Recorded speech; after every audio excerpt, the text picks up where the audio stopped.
Hey, what's up, y'all? It's Nick Paro. We are here on Sick of This Shit Publications, and I'm not your dad. I screwed that one up today, but that's all right. Hey, y'all. Welcome to Sick of This Shit Publications. I'm Nick Paro, not your dad, here with my friend Jack for a reschedule of our intelligent masculinity discussion from earlier today. Jack had a mental health time to center himself, and that is okay. And so we rescheduled to this afternoon. So, hey, what's up, everyone? You're not losing your mind, Neuro. We are here at a weird time and not a normal show time. So, sorry, everybody. Unexpected afternoon show, not your normal time. But smash the heart as you come on in, say hi. We're going to have an intelligent masculinity discussion here. Jack, do you mind introducing yourself a little bit for everyone? Hey, all. Thanks so much for having me, Nick. And thank you for the reschedule. I needed that time this morning.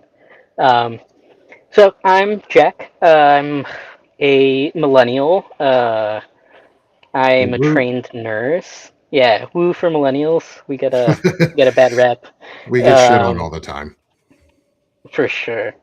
I am originally from New Jersey by way of Portugal. I'm no longer in the States because the U.S. was no longer safe for me. Um, yeah, I'm really looking forward to talking to Nick and maybe showing the world what some trans masculinity looks like. Thank you. Thank you for coming on. Thank you for being here for this discussion with me. We've had some really incredible masculinity discussions from a 19-year-old, Shared Swaney, who's co director of Centered America and has done some incredible stuff, which set up Centered America, which is a 501c4 organization, to some of our older end on I won't out any of our older gentlemen, but to on some of our older end where we've had some really incredible discussions as masculinity has matured. We've had very few millennials though. Yet most have been outside of our age range. Hey, I'm a millennial too. I sit right in the middle of the millennial, towards the end. I'm a 90s baby, so I'm 36. And Jack, how old are you exactly? Do you So mind sharing? I'm an '89 baby, but still Ooh, 36. I'm still on the very young side of '89. ooh. I Okay, feel so like we once I probably hit were. 37, it's gonna be like, oh, yeah. My husband just said yes, so he's very much older than I am. So Oh, no, he's okay. not very much older. He's only a few years though. He's only like 37 and a half or something, Yeah, like sure. 37 so and a much half we'll give older. him today. He's Yeah, we'll happy with give. that Well, one. oh, okay. You're welcome. You're welcome. I'm here for you.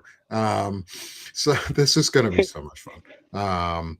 We would have gone to high school together. We would have actually been probably in the same grade throughout school. Yeah, So this is '07, right? cool. Class of '07? Oh 08. I was 08. My parents kept me into the. I was not ready to go to kindergarten.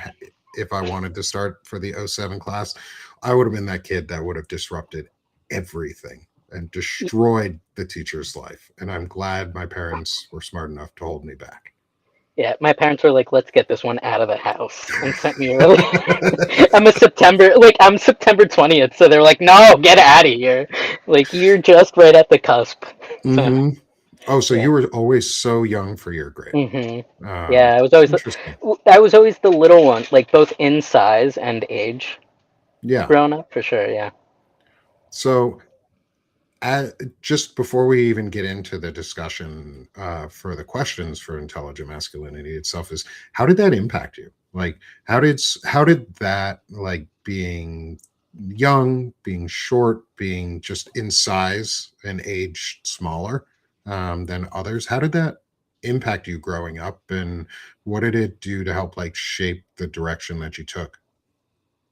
So, I definitely got bullied relentlessly. Like it was a terrible, like I had a terrible, terrible childhood. Um, I had one friend in school who I'm still friends with to this day, Sarah De Silva. Shout out to Sarah. She practiced doing really good fades while she was in Cosmo School. So that was always fun getting free haircuts. But yeah, it was bad. Kids are cruel, and more specifically, I think millennial kids are especially cruel because a lot of kids in my class had parents that were so checked out that they like did not get disciplined for being a bully. So it just like evolved into this like, I was the target. I Yeah. was the slim picking easy target. And not only being small but also like being in the wrong body.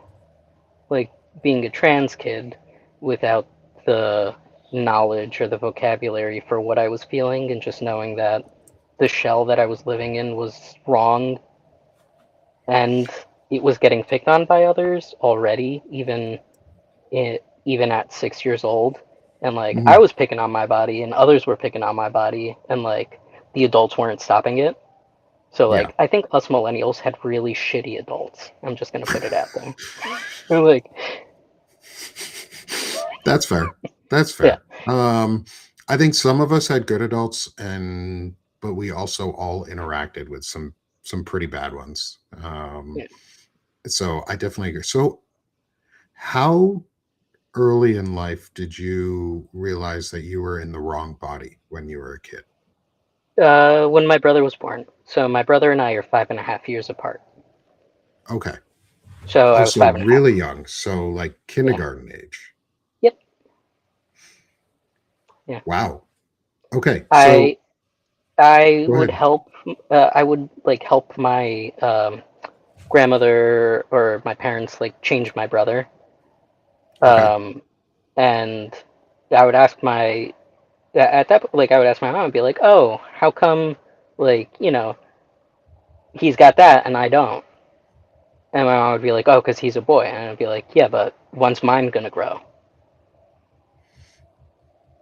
Oh, okay. So that makes You get it? sense. Like Like you, yeah, because you yeah, anatomically asking too. yeah, Uh, yeah. I was curious. I was like, "How come my body yeah, doesn't look like my brother's body?" And my mom was like, "Oh, because he's a boy, or he was assigned male at birth, right? He was." yeah. And I'd be like, "Oh, okay. When's mine gonna grow in?" Because I was like, "I'm older than him. I should have mine already." And like, it was So, that innocent. so you were sort. It was almost along the lines of you just thought that was what you should have had anyway, without Yeah, I didn't ever. know any different. Like, I didn't know that I was in. I didn't know that what I was feeling was missing parts. And like, I'm not saying every trans person has this feeling. This is just my unique experience. Yeah. Yeah. No, But he that's was definitely like, "Oh, I'm missing something." And then when puberty hit, I was like, "I'm not supposed to have these things. This is horrible. yeah. Where's Oh, the I bet. knife?" Yeah. So did Yeah. were and I know this is only if you're comfortable sharing. I don't want to go into Hmm. parts of your life that you're uncomfortable sharing about. And please stop. I'll let you Don't know hesitate I'll to, let you yeah, know if I'm don't not hesitate. comfortable. It's okay. Okay. Ask Okay. freely. And we'll absolutely shift areas Yeah. when we need to and where we need to Yeah. um is were you able to receive, and this will probably go into some of our questions later too as it influenced your life, is did you have parents who were supportive during Mm, this, or and family that was supportive, or were you on your own in a lot of ways? no, I was completely on my own. In fact, like my father was very, very, very homophobic and transphobic. My mom, I mean, my family's Catholic, but my dad is a narcissist. And my mom, bless her heart, she like is like when you think of like Mother Teresa type of Catholic, like that's my mom, right? No Hmm. judgment for others. So like my mom has been always been supportive, but in a way that was like, what you're doing is going to make your life difficult, right? Like it's always had Hmm. that tinge of like fear, like that fear-based support, Yeah. which doesn't really feel supportive because it still makes me feel like I'm doing something wrong. There's something wrong with me. I'm going to get in trouble for it instead of being where she's gotten better over the years. I think as I have done more therapy myself to be able to like have more constructive conversations with her instead of like just being angry all the time that no one protected me. Hmm. Um, And like I've been able to have that conversation with her and let her know that like I'm mad, like I'm upset you didn't protect me. And like for a long time, like I'd, given her the benefit, like she also was getting abused, and like, I always like forgave her without actually letting her know that she did Yeah. something that needed forgiveness. Yeah. Which I think it's important to tell people like they've done something to you that you need to offer them forgiveness, but they also need to know that you've wronged them in order for you to like build a better relationship and a healthier future. Yeah. Um, I My totally agree. grandparents always gave me a safe space. My mom's parents always, Oh, always okay. just let me be me. So like that was my safe haven with my grandma Luge, grandpa Tony for sure. That's awesome. I'm glad Yeah, you had people that were safe space for you, were a place you could go and be yourself and be who you are. It sounds like your mom obviously is dealing with traumas of her own. yeah. And because of those traumas, it impacted her ability to mother you. Um, And she was super young. Like my mom got married at 19, had me at 20. So like I've always, always given my mom that grace because I think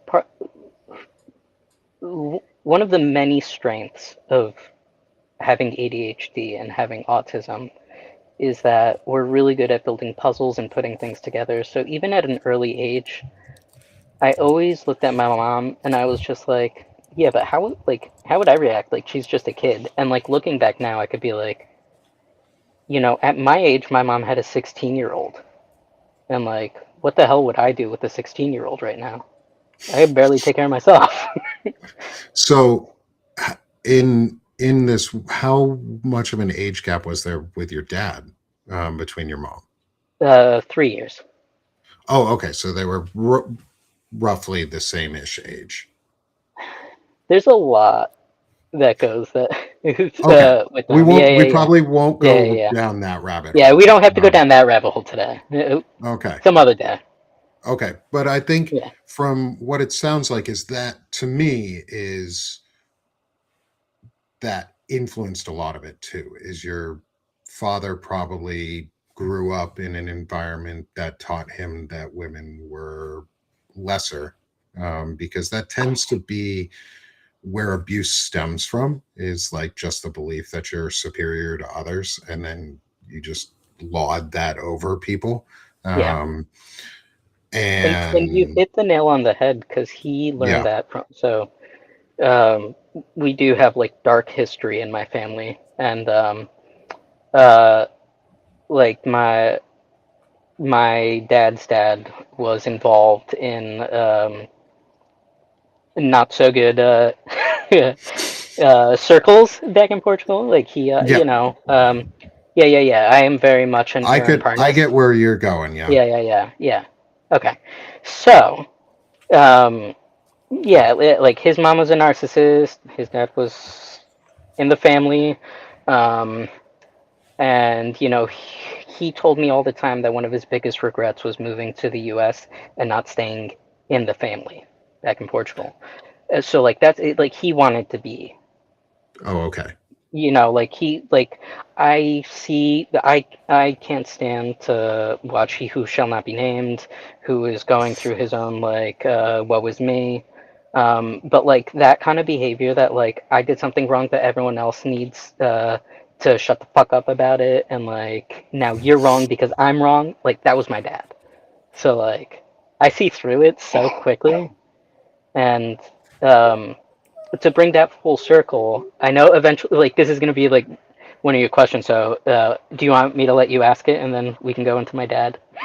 Oh, sure. I Yeah, was yeah, actually going to ask if you wanted to do this and then maybe use the first question as a way to talk about a positive male yeah, masculine yeah. influence So in your let's do life that. too. So we'll do So both. let's So do go that. into the story of your dad because I think Yeah, this is going to be really important too. yeah. So like my dad, um, if you like amalgamate, uh, like Michael Cohen, Donald Trump, like just white supremacy in general, like amalgamate all that, like that's my dad. My dad knowing that I was queer, right? Like Hmm.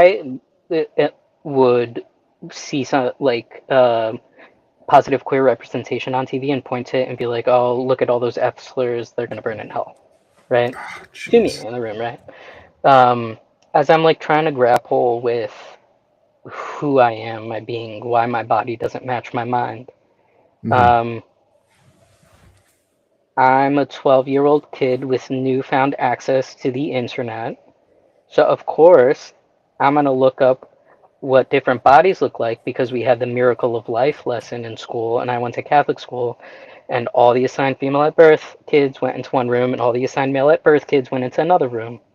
And we only learned about our specific body parts, but I was like, I already know what these body parts look like, and they don't feel right. So I want to know what the other ones look like at my age, right? And like the internet is horrible, especially like back. What was that like? '03, I think. Oh, Oh two, yeah. oh The three. early 2000s did not have guardrails on the internet. No, they don't. And like my welcome to the world of like this is what your body would have looked like had you been born in the right one was swearing is okay on this show, right? Just Oh, absolutely. yeah, Yes. great. Uh, was my entry into the world of like this is what your body would have looked like in purity was hard dicks are good to find.com or hard men are good to find.com or like something stupid like that. Like all I put in was like, like naked boy or like something, like I'm so innocent, but Yeah. like that's what came up.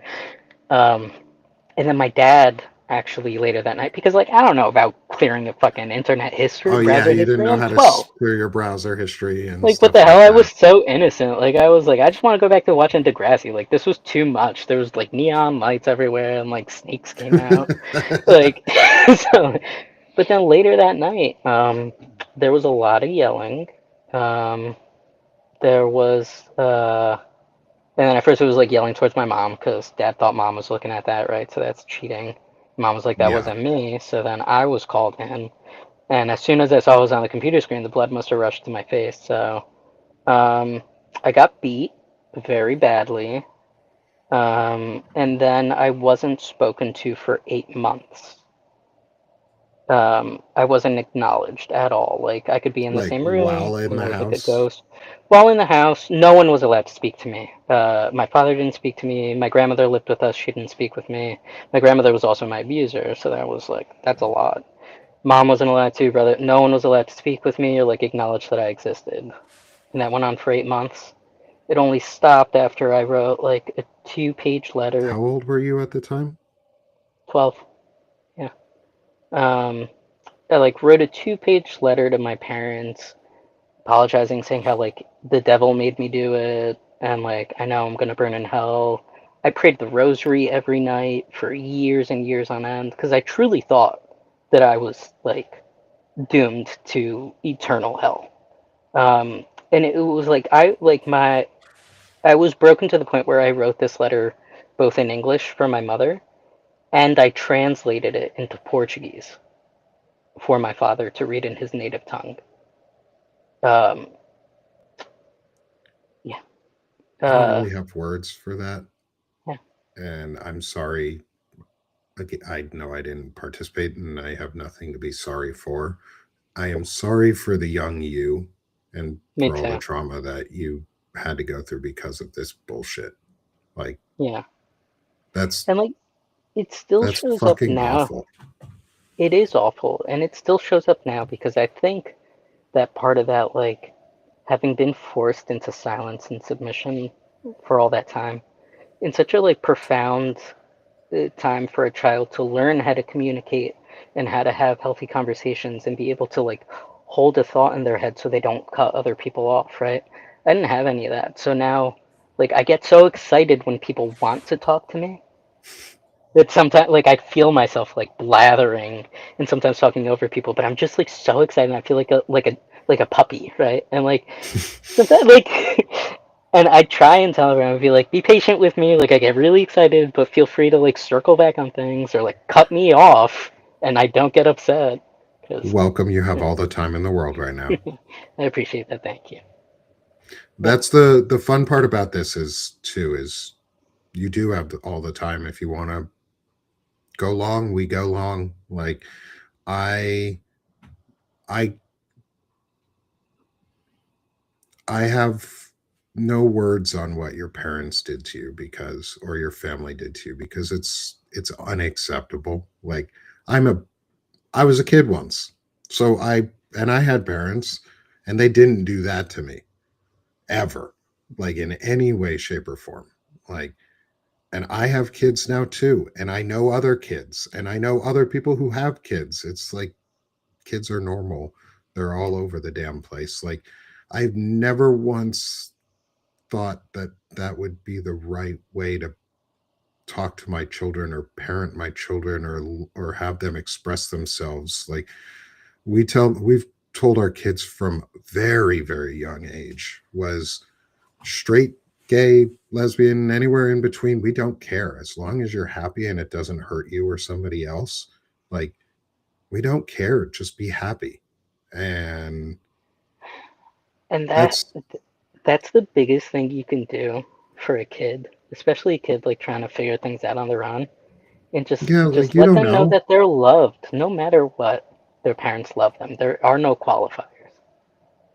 Yeah, like Like thank you just be Kimmy in the good. chat too. Like I there's no qualifier. Like yeah, do I think my kids can be annoying sometimes and do they get on my nerves? Yes. Am I working on making sure that I am a good model of what it looks like to respond even when you're annoyed? Yeah, I have to be so that my son and my daughter understand what it looks like for an adult to talk to a child, for an adult to interact with a child, be it them or somebody else. Like you have to children are innocent and I say that because they are. They've never most things in life they've never experienced and they're experiencing it for the first time. And to sit for 8 fucking months without anyone acknowledging you while you're 12 years old is Yeah. so scarring and disabling.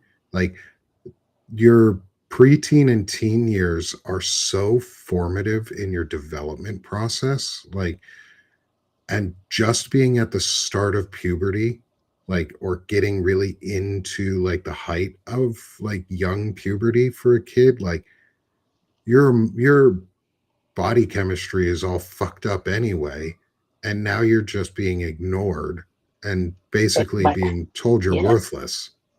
100%. And like that word worthless has been the cornerstone of all of my therapy because that is exactly it. I was broken to the point where I felt worthless, and to this day, I still feel worthless. It's something I struggle with every single day. Um, I Earlier have this depression. morning, I I have kind of chronic like, depression, so I know, so I understand. so you get it, right? And like, even like Nick and I were talking off camera a little earlier about me needing time this morning, and it was really like, I needed the time, but then like, Nick has built such a positive aura around him. Like it's not just, and I think that's like one of the more important things for us as men to do is to build these positive auras so that others feel safe coming to us and being like, hey, bro, like I overslept. I'm sorry. I've been having a really hard mental health time. And Nick was like, totally fine, dude. We can reschedule, right? That's the Mhm. healthy like relationship that we need amongst people in general. And I know that like folks who are socialized female and live in female bodies need to have that sense of community all the time for safety, right? Go to the bathroom in pairs, right? There's Yep. safety in numbers, there's community there. Men don't have that same community because we're socialized, and but we're socialized to be strong, independent leaders, right? Hmm. So we don't see how it like I don't know if so many cis men understand how powerful it would be if when they're out with their trans male friends to be like, yo, I gotta use the restroom. Do you need to? Like that they feel safe going to pee, right? And like, just Mhm. think of the experience of a trans man needing to pee right now, right? Like, we need a stall. A lot of us need a stall, right? Whether it's because of the way our anatomy is set up right now, or for safety, because we don't want people looking at our bits, right? Mhm. I'm sure a lot of cis men prefer to go into a stall over a urinal any day of the week, Depends on how packed the urinals are and right? if Like, they've got the I walls mean, on them. I wish I could use a urinal because it would be like, it would be so much quicker. Like, It I is put a off handy peeing. feature. I put off peeing. It's like a reward for me when I finally go, because I'm like, oh, okay, fine. I guess I'll like change my outfit. Like, uh, but it would be like so much more comforting for like trans men, especially early in transition, Mhm. to have like a dude like Nick be like, yeah, I gotta piss. You want to come with? Like, do you need to? Just as like we need bodyguards in the beginning until like we feel a little bit more secure in our body, and until like society decides that it's okay for us to take a piss and they don't have to write laws about it, Yeah. because like we know where we need to go, we know where we want to go take a piss, and like Yeah. I'm And just gonna leave and it at that. Like, and for me that's never been a concern. Like I've never feared going to the bathroom and I knowing fear it all the that time. there's Yeah.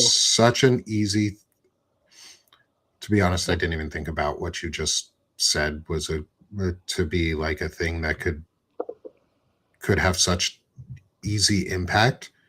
Do that, dudes. Like, go ask your friends.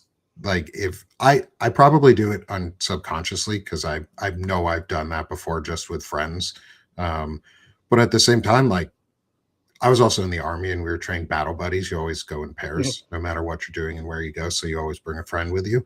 And that's like a hugely simple thing that we could do and show that you're a safe person, like a big part Mhm. about all of this. And I really appreciate like the feedback.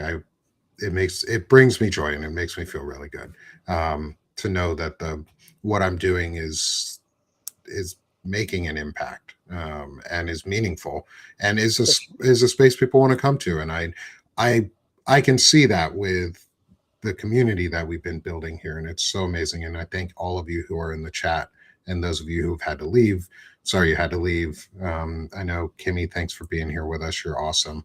I like calling out people in the or shouting out people from the chat Mhm. because you guys are amazing. You make this possible in this space safe for people to be in and talk about and discuss. And we've gotten like the vulnerability you are offering is, I've noticed, is like across the board for these conversations is we've been able to get into some really vulnerable topics, from Chris Goldsmith to you, to the abuses, to the how he changed himself and grew out of and focused his anger and uses it and took therapy and grew. And from your story, from the abuses that you faced so far, like from what we've talked about, dude, I'm so fucking sorry. Like, Thanks, it dude. fucking sucks, man. I Like, appreciate that. it's like that's such horseshit that you had to go through all of that. I wish everyone had my parents as their parents or someone similar, because my experience growing up with, I have a cousin who's lesbian, and she was afraid to come out to my dad at one point. He was, at one point, my dad was would be considered conservative. I'll put Mm. air quotes around that. Um, he's not.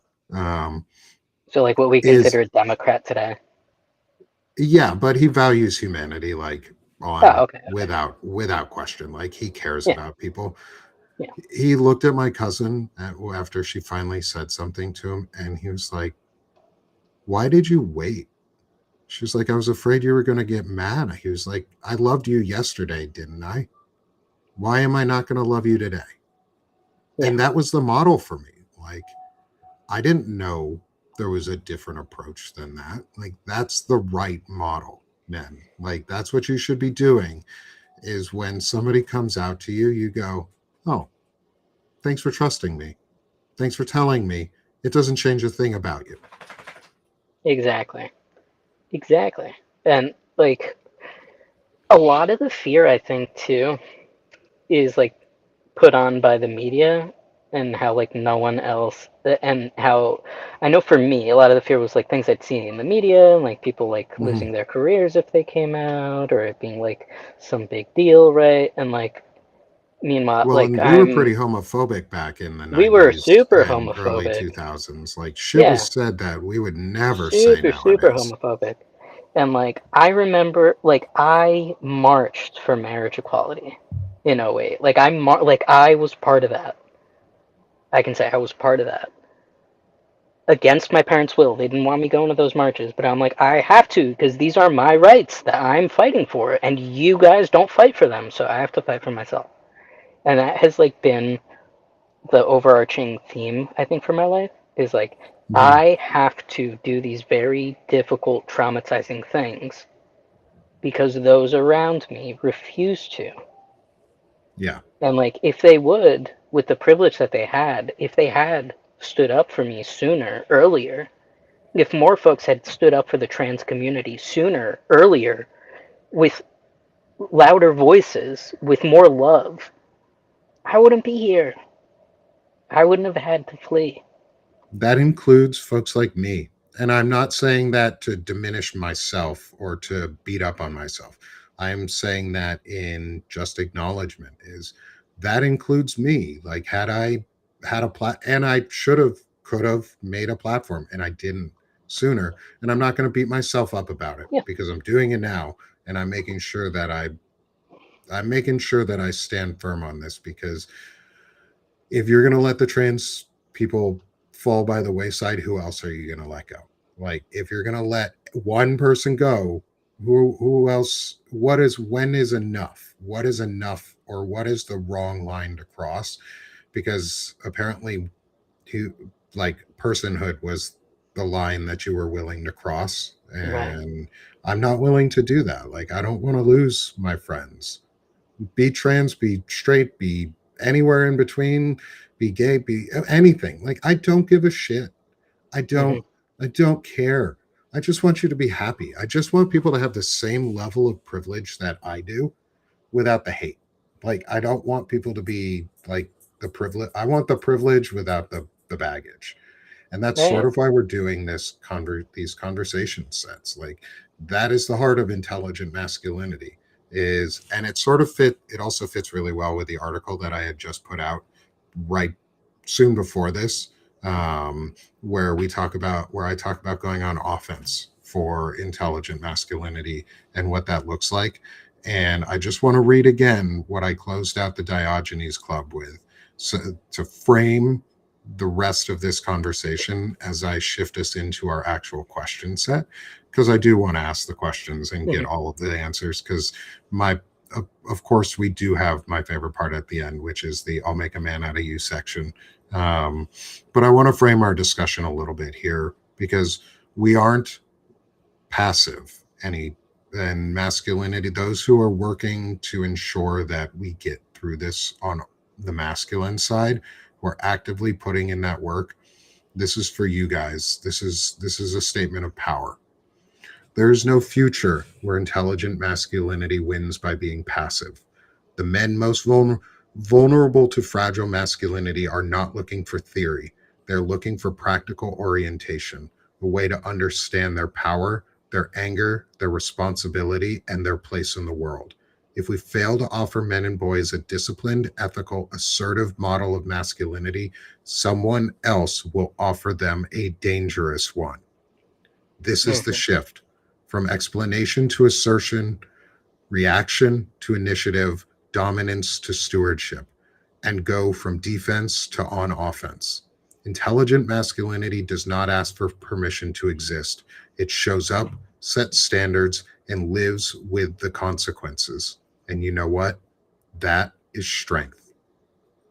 And so we're going to frame our entire discussion, the rest of this discussion around that strength is we're not passive for what masculinity is. And masculinity takes many, many forms and many shapes and is of all different sizes. And that's really important because masculinity is not a set of rigid, strict standards that you have to follow relentlessly, because that's what the authoritarians do. Jack's masculinity is not the same as mine. We have similarities in our Hmm. masculinities, but his is not the same as mine. Just like Marlon Weems was not the same as mine, or Bobby Jones, or Qasim Rashid, or Lawrence Winterman, or Sherrod Sweeney, or any of my other guests and friends, like Shane Urick and all of my other friends. We're all different. That's what makes it beautiful. That's what makes this so fun is we have very different experiences, yet we all fall within a discipline that we continue to follow and that we model for others. And I want Jackson's opinion on all of this because you have a really unique opinion.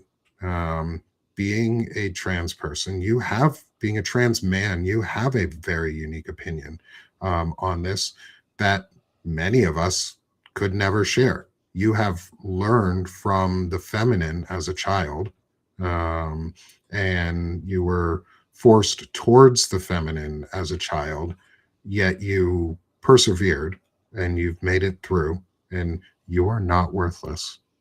You're worth Thank you. something just for being my man, just for being here, Thank you. dude. Thank you. I'm And I I'm want trying to your go through my opinion. Phoenix era.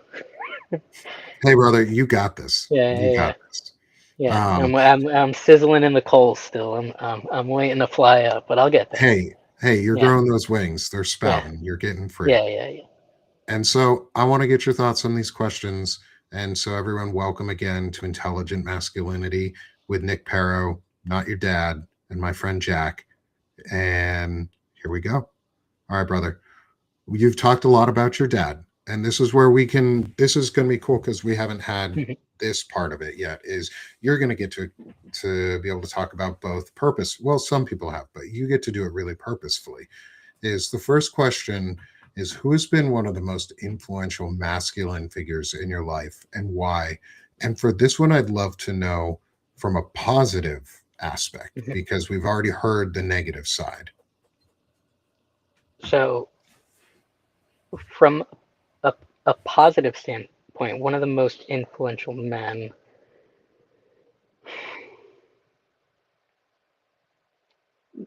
honestly, would probably be Mr. Rogers and Bob Ross. If I'm going to be completely honest, Mr. Rogers and Bob Ross for sure. Um, because I didn't have any other healthy models as a child. So, like, I know that when I was So you grew talking up to on my PBS, therapist, like, a lot of like yeah, PBS shows. yeah, I grew up on we had a pirate box. Oh, okay. Yeah, for sure, for sure. We were one of the, yeah. So I got a lot of stuff that maybe I shouldn't have gotten. I got some stuff that I did get, but Mr. Rogers was definitely he was the one that my mom's parents would put on for me. Like they would always put on Mr. Rogers and Sesame Street because at the same time that I was learning English, my grandparents were learning English. Oh, so and Yeah, children's shows really help to yeah. teach a language. Yeah. For sure. So it was a lot of like Mr. Rogers, a lot. Barney taught me English. So Barney actually was a positive male role model for what it's worth Yeah. for For me. I Yeah. watched Barney Barney, growing up too. yeah. So like those were my positives. There weren't even like actual like real men in my life. But I sought them out because I knew that like what I was experiencing was abnormal and Yeah. like I think at least as a child, I was wired to like search for the sunlight. So like it was very dark at home, so I'd Mhm. like go looking for sunlight, and that was like Mr. Rogers, Barney, the Blue Power Ranger. The Power Rangers were definitely Okay. Yeah, that's fair. yeah, Yeah, yeah, Billy, I get it. I see. I watched the Power Rangers too. yeah, I have the VHS of the original Ooze movie, like the Oz movie for it, like yeah. where that was so much fun. Oh yeah. I love me some Power Rangers. The reason I wear glasses is because of the Blue Power. Like I wanted to be him so bad that I would watch it this close to the TV to ruin my eyesight, and it worked. I ruined it. just so you could It wear was probably glasses. my mom has crap eyes. It was probably would have happened anyway. But like, yes, Hey, yeah, but you can make and sure you Billy. believe it that way. You Yeah, know, yeah, so I love that you answered that way. And about Mr. Rogers specifically, because he is such a powerful role model and example, especially from hmm our childhood. Growing up at the same time, we would have seen all the same shows and learned these lessons. And we yeah, share that as I grew up with Mr. yeah, Rogers and Sesame Street and Barney. And like I look back and see shows like Wishbone and Reading Rainbow as hmm hugely important shows in my yeah, life because they taught me the power of reading and the power of imagination and the beauty that you can find in these stories. And it didn't matter who the story was about. If it was a good story, it was a good story.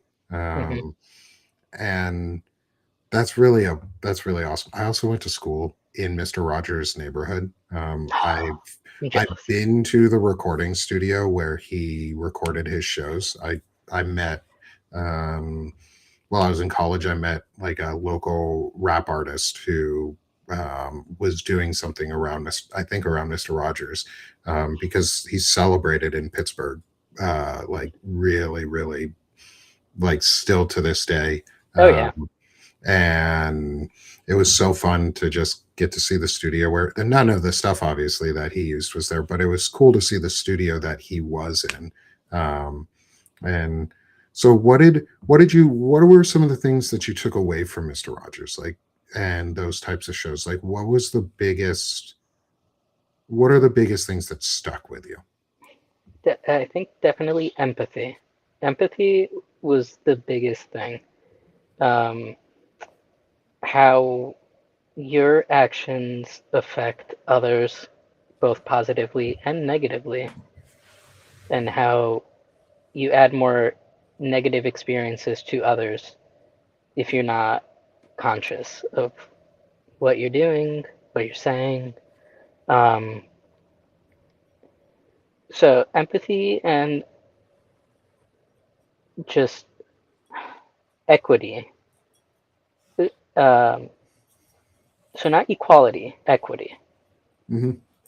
Everyone does not need everything, but everyone does need something, may need something to be on equal playing fields, right? Yeah. Like, I'm only 5 feet tall.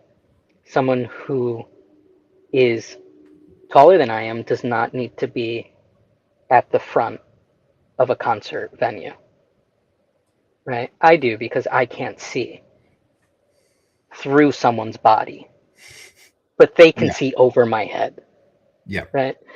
But a lot of folks don't navigate the world that way, and it makes it very difficult for the rest of us that maybe have disabilities or need accommodations to have to constantly be like, give me this accommodation. I'm like, I'm a short dude. Maybe just don't stand in front of me. That's a common sense accommodation. Yeah. Yeah, Yeah. Like instead of having to regulate yeah, accommodations is yeah, maybe have some decency and common sense and look outside yeah. of yourself. Right. Um, Yeah. those See are how good your lessons. actions affect others. Yeah, those are good lessons. Like I'm glad you distinguish between equity and equality. That's something I do, and I I believe we all should have equality in terms of equal Hmm. access to things. We should all Correct. be able to equally access and have equal access and freedoms under the law. Nobody should be Hmm. hampered.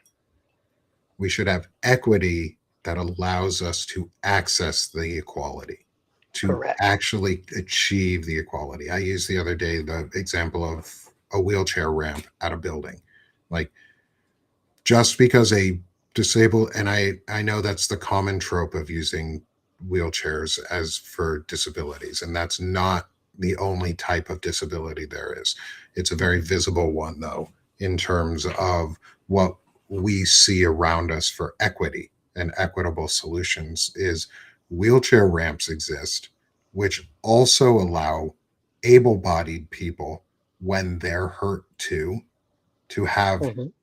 equitable access to get into the same building that they were supposed to be in without the injury.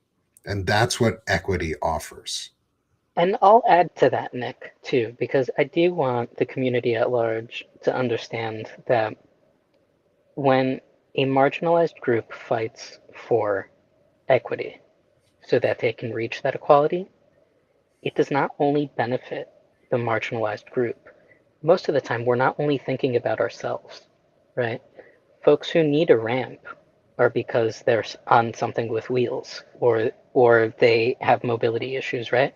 Who else usually has something with like someone something on wheels or some mobility issues? I don't know, maybe parents with kids and strollers, Mm-hmm. right?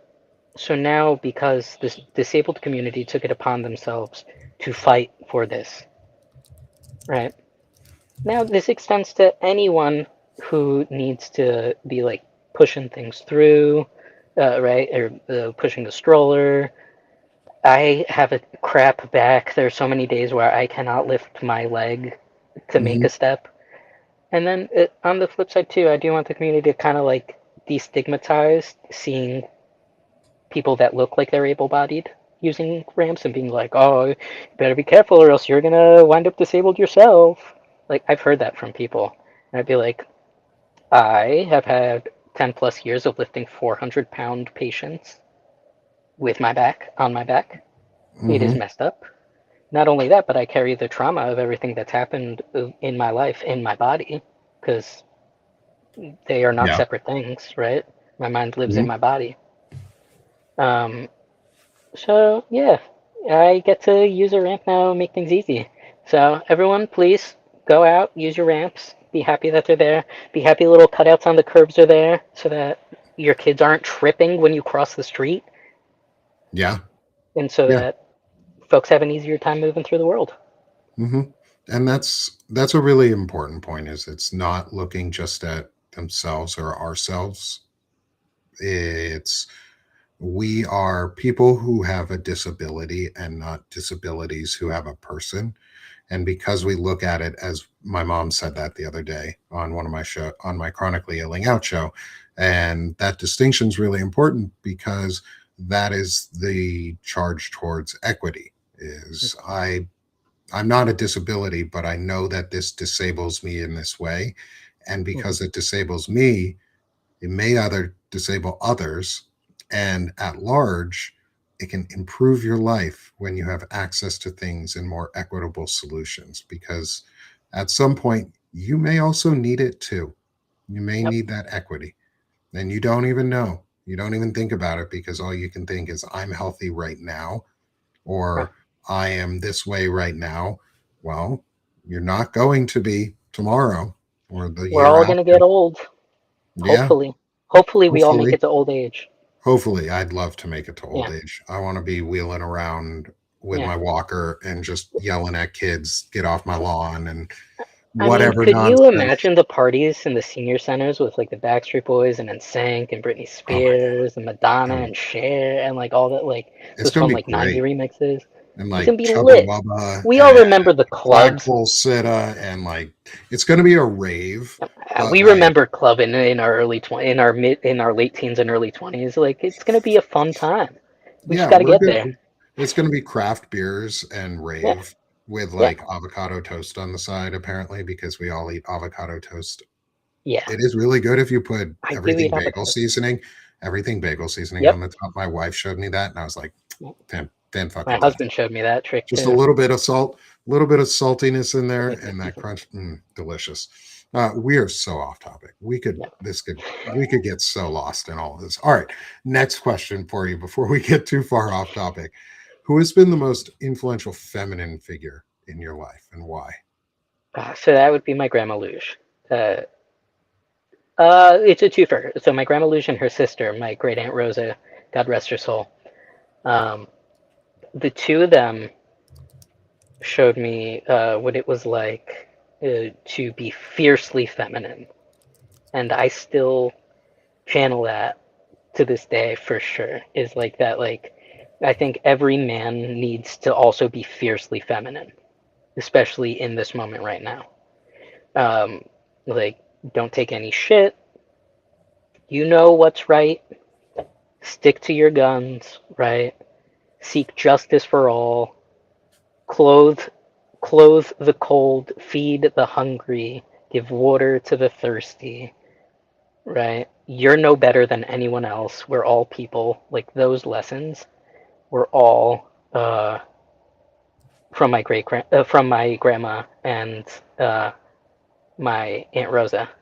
And they also told me how to be mischievous and be whimsical and how to like play pranks that don't hurt people but are just silly, right? Mhm. Where like I learned how to like prank, but like the pranks my dad would play always like hurt people's feelings. And I didn't want to be like that. So like I learned how to like be silly and like hide a little toy snake in the plant soil, right? And like wait for someone to go water it and like little harmless things like that instead of like, Yeah, yeah. So that that's was that I think that hide a fake snake was a lesson from my great grandma, which was their mother. nice. Yeah, Nice. Hey, you gotta hide a fake snake here and there. So, you got it. putting like a fake rat on like top of a bag of chicken or something Okay. because it sort of blends in and then it jumps out at you when you pull the chicken out. Those are fun. My brother and I loved the like fake poops that like Spencer I sells, would like the so fake pile of poo. We do would you just like leave them remember randomly.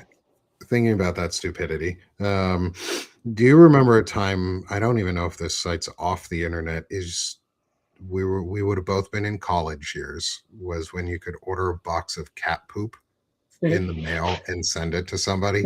Hmm.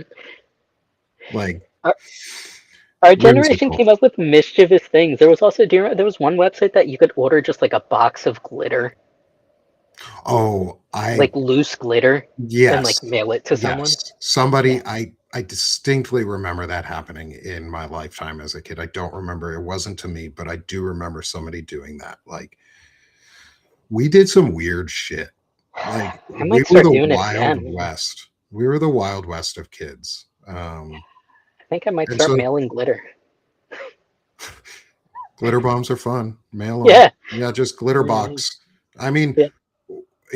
you could mail, it's not illegal in any way to mail a box or even an envelope full of glitter to It's your a gift. representative or You're senator celebrating. in It's so much Congress fun. Yeah. with something like a big picture of a middle finger that comes out, that pops out when they open the It's letter a or something gift like that. for It's a sure. gift. It's joy. Yeah.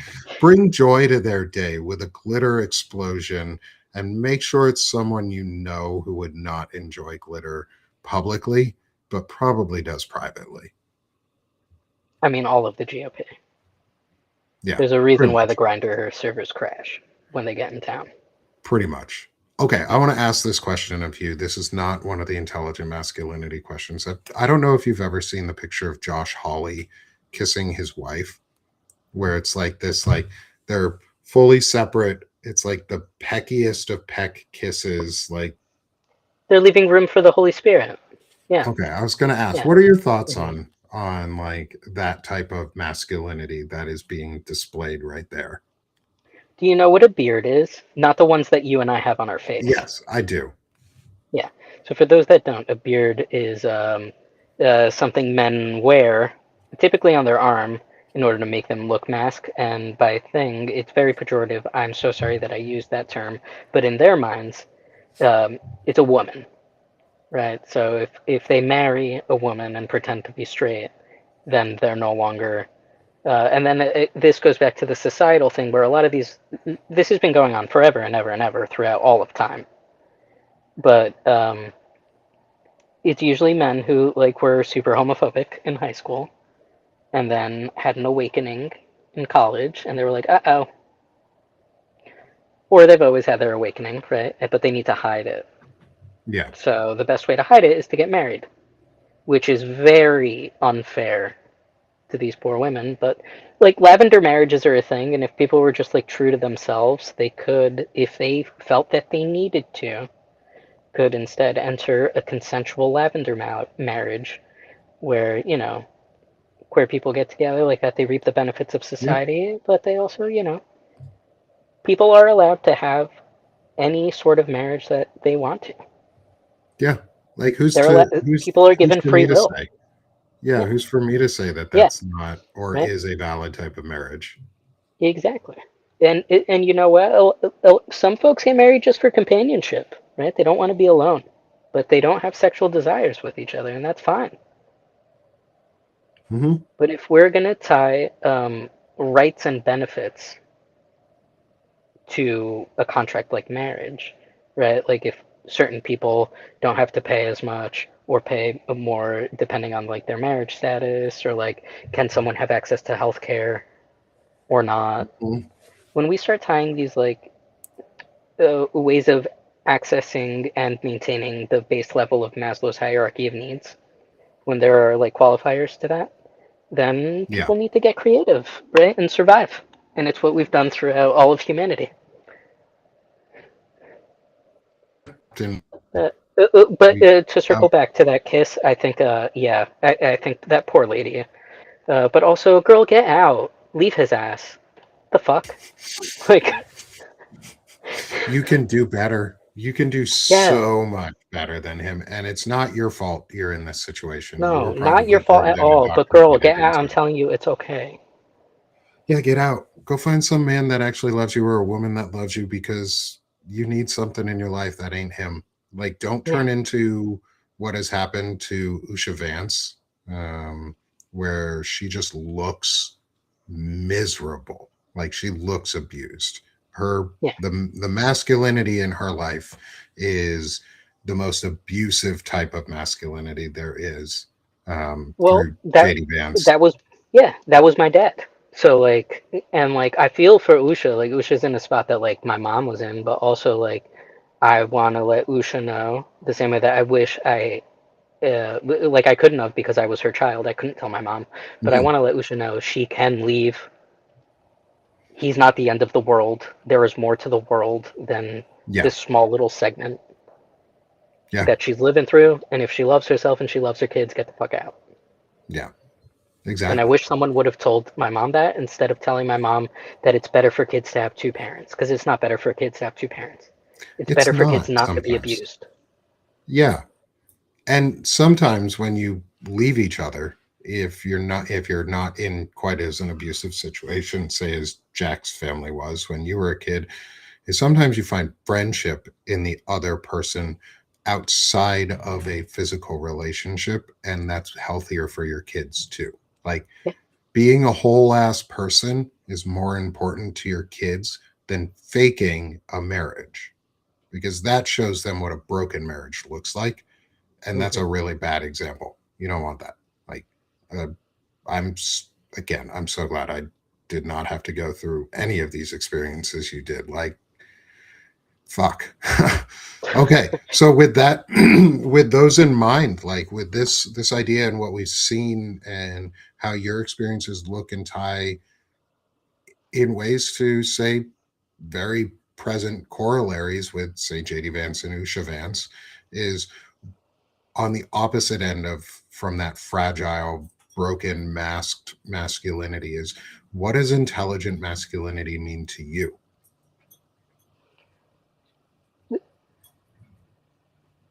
to me, intelligent masculinity is defending humanity at all costs, defending my own humanity, defending the humanity of others, just as a blanket statement. That to me is masculinity, right? Mm-hmm. If defending humanity causes me stress, I take on that stress because the most important thing for me is to defend that humanity. And I'll process my stress on my own because if I am still able to fight for someone else's humanity, that means that I'm sitting in a position of privilege. Once I can no longer fight, it's because I'm the victim, right? I will keep fighting until the blade is turned on me and is going through me, right? But then again, like I look around to other men who did not have to go through what I went through, and they they tell me how, they start opining to me about how things are difficult, and I'm like, yeah, they are. They have been. When are you going to help? And that's where I've been now for a good long while. All of last year, I was shedding this. I got assaulted twice last year while on the job. Was told to keep going. Right. Uh, I got battered. Apparently now people understand it better. Like when it's assault and battery. Assault's just words. Battery is like physical. So like I got battered too. So like I've been through shit because I refuse to not defend humanity.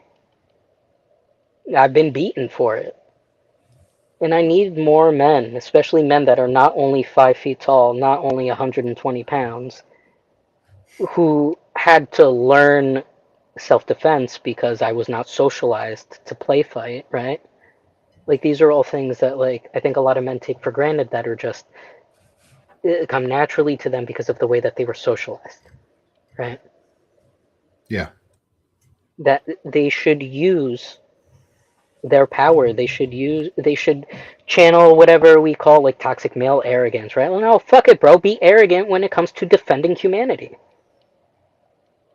Like, get in on it. Like, it's okay. Like, if people want to call you toxic, fucking fine, whatever. Who cares? As long as you know what you're doing is for the betterment of every person, not just all men, not just all women, not just children, like every breathing being.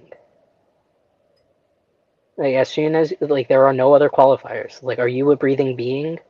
Then you deserve my fight to make your life better because your life being better is going to make my life better. If everyone is housed, my life is Everyone is better, housed. Yeah. right? And everyone Because that has a means house. I'm Like, also that's good. housed, right? That's If good, right? everyone is fed, my life is better because that means I'm also fed. Yeah. Feeding others does not take food off my plate.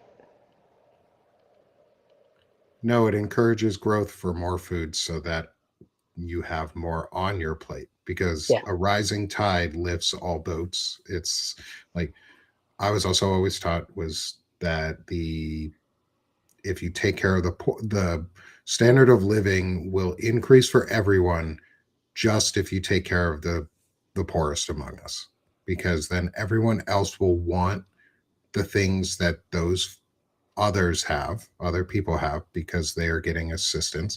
They'll want it too. And then society will just get better because of it. We take care of those among us who are in the most need before we take care of those who don't need anything. exactly.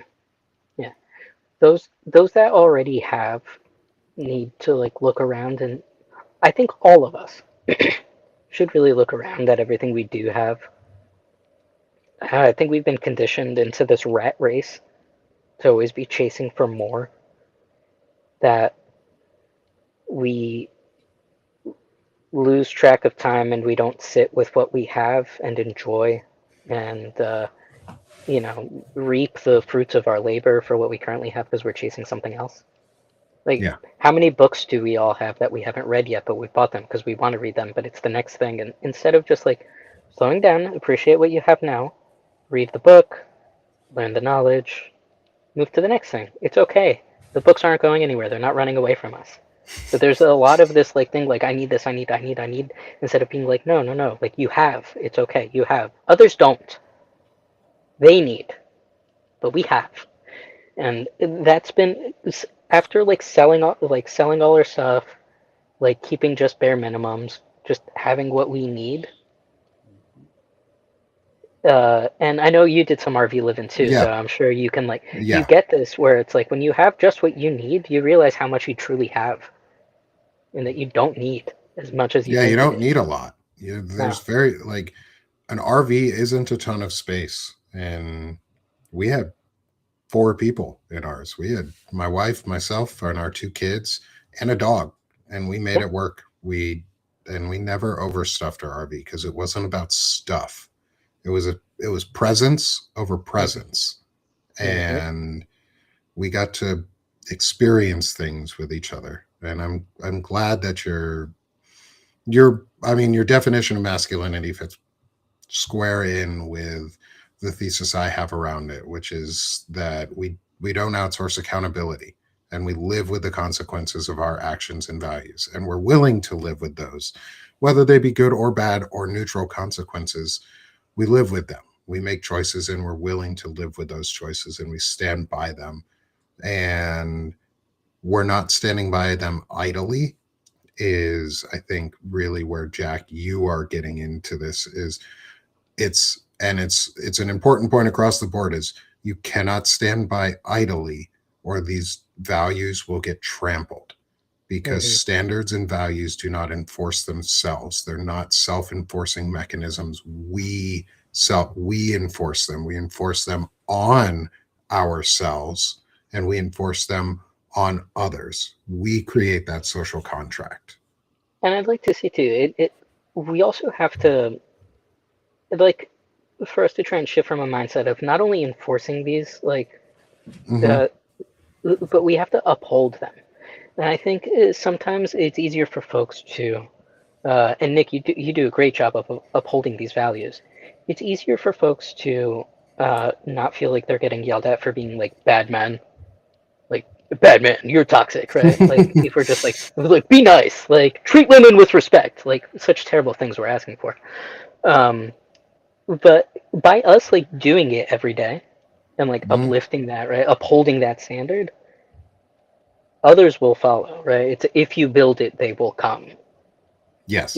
If you exemplify it, others will react and act accordingly, right? Like you have to Great just movie be it. reference too. Yep. So like we have to build things for the masses to come, for the young men to find. And I don't mean everybody needs a show like the ones Nick's putting on. Nick is teaching us the song, right? We have to go out into the world and sing it. We're all part of the choir, right? We're part of this choir at Sick of This Shit publication. We're talking about intelligent masculinity. We're learning the songs. We're learning the notes, right? We have to go out into the world now and sing, right? And show this, right? Let other people hear the song because you're probably gonna meet someone out in the wild that's like, hey, I know that tune, and you'll find a friend, right? And then you all can continue to spread this message of empathy, equity, joy, right? Whimsy. And we can start Creativity, squashing this. fun. Exactly. And we can start squashing this bug of like this false illusion of a loneliness epidemic, this false illusion of like all of these terrible things that are happening to boys in the world. No, just please, like, Nick is a great dad who like cares for his kids and other people's kids when they come to the house. So he is an example of a positive man, right? I am silly and play with like which I don't have kids of my own. I have nieces, I have nephews, I have cousins. Like I'm everyone's favorite cousin. I'm everyone's favorite uncle, right? I've been a swim instructor throughout my lifetime. I'm a nurse. Was a pediatric nurse. So like I love kids and I love showing kids what what it can look like to be a man who's not a scary man. Because I try my best to not be a scary, intimidating looking man ever. Because I don't want children to be afraid of me. Not for no other reason than I don't want them to feel fear. Yeah. There is no like there's nothing else past that other than I don't want to inflict fear on others. And I And think as soon as we start having these thoughts with ourselves as men, we could be like, well, what actions am I taking?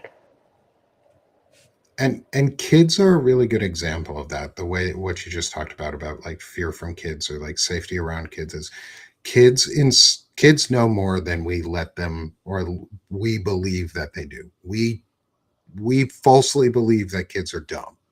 Kids are super smart, and they pick up on a lot of things. And instinctively, really small children are really good at identifying who to and not to go to. So if you're a person that kids are excited to come to and are excited to be around because you're safe just being there, like just existing in their presence, you make them feel safe.